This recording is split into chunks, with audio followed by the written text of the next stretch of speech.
Assalamualaikum warahmatullahi wabarakatuh. Waalaikumsalam warahmatullahi wabarakatuh. Di sini saya akan mempresentasikan materi dengan peer teaching atau tutor sebaya, metode pembelajaran untuk melatih siswa mengajar. Eh, dengan kelompok 8 yang beranggotakan, yang pertama adalah Uswatun Hasanah, dan yang kedua saya sendiri, Fauzan Hazib Rifai, dan yang ketiga Muhammad Rizky Putra Nurbandi, dan yang terakhir Yemima Intan.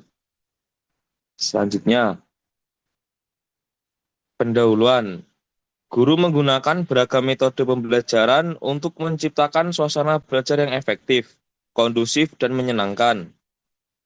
Yang kedua, suasana yang menyenangkan dapat menumbuhkan motivasi guru dan siswa. Yang ketiga, perhatian dan konsentrasi siswa menjadi terpusat pada pembelajaran dalam suasana yang menyenangkan. Dan yang terakhir, salah satu metode yang efektif untuk mencapai hal ini adalah peer teaching atau tutor sebaya. Selanjutnya, apa itu tutor sebaya atau peer teaching? Yaitu yang pertama, peer teaching atau tutor sebaya adalah metode pembelajaran kooperatif di mana siswa mengajar siswa lainnya. Yang kedua, tutor sebaya memfasilitasi pembelajaran, partisipasi aktif siswa, dan pemecahan masalah bersama untuk pemerataan pemahaman materi. Yang ketiga, metode ini menjadi lebih efektif dalam model pembelajaran yang berpusat pada siswa atau student center. Yang keempat, tutor adalah siswa yang memiliki pemahaman lebih atau telah ditugaskan untuk mendalami suatu materi terlebih dahulu. Dan yang terakhir, pada dasarnya semua siswa dapat berperan sebagai tutor selama mereka telah memahami materi yang akan diajarkan. Yang selanjutnya,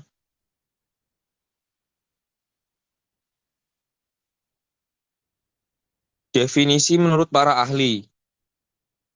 Menurut Edward L. Dechnosken dan David E. Koppel, prosedur ini di mana siswa mengajar siswa lainnya bisa dari usia yang sama atau tutor yang lebih tua usianya.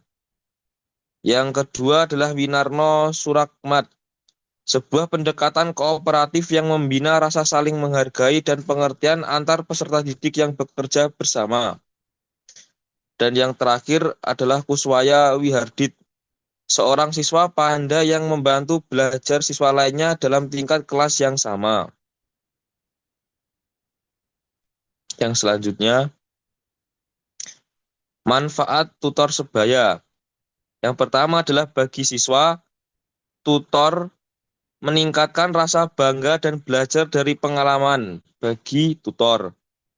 Yang kedua, memperkuat apa yang telah dipelajari oleh tutor. Yang ketiga, mengembangkan kemampuan mendengarkan, berkonsentrasi, dan memahami secara bermakna. Yang keempat, pembaca yang lemah bisa mendapat manfaat. Yang kelima, memberi kesempatan siswa untuk aktif berperan sebagai guru bagi temannya. Yang kelima, bagi guru, meringankan tugas guru sebagai penyampai informasi. Dan yang terakhir, menghilangkan kejenuhan dalam mengajar.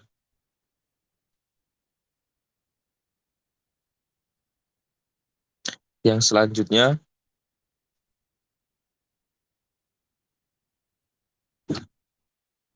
langkah-langkah yang pertama, pilih dan bagi materi.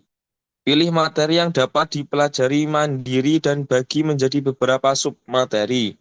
Yang kedua, bentuk kelompok. Bagi siswa ke dalam kelompok-kelompok kecil yang heterogen. Sebarkan siswa pandai di setiap kelompok sebagai tutor sebaya. Yang ketiga, tugas kelompok. Setiap kelompok diberi tugas untuk mempelajari satu submateri dengan dibantu oleh tutor sebaya. Yang keempat, persiapan. Berikan waktu yang cukup bagi kelompok untuk persiapan. Yang selanjutnya, yang kelima, presentasi. Setiap kelompok melalui wakilnya menyampaikan materi yang telah dipelajari. Dan yang terakhir adalah klarifikasi. Guru memberikan kesimpulan dan meluruskan pemahaman yang keliru. Yang selanjutnya,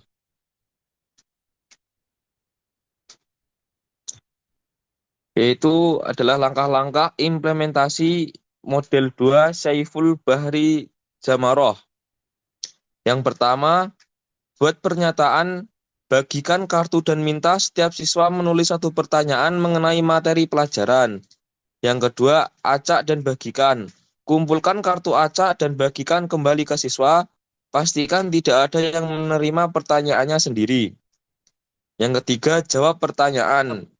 Minta siswa secara sukarela membacakan pertanyaan yang diterima dan menjawabnya. Yang keempat, diskusi.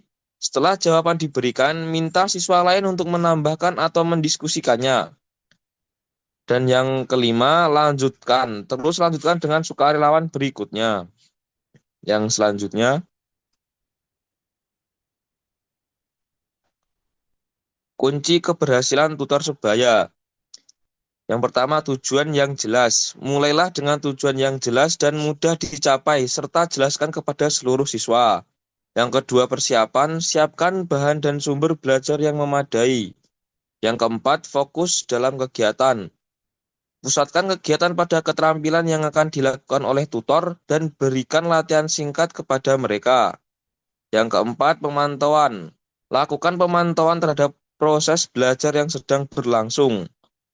Yang kelima, sikap. Jaga agar siswa yang menjadi tutor tidak menjadi sombong. Dan yang terakhir, efektivitas.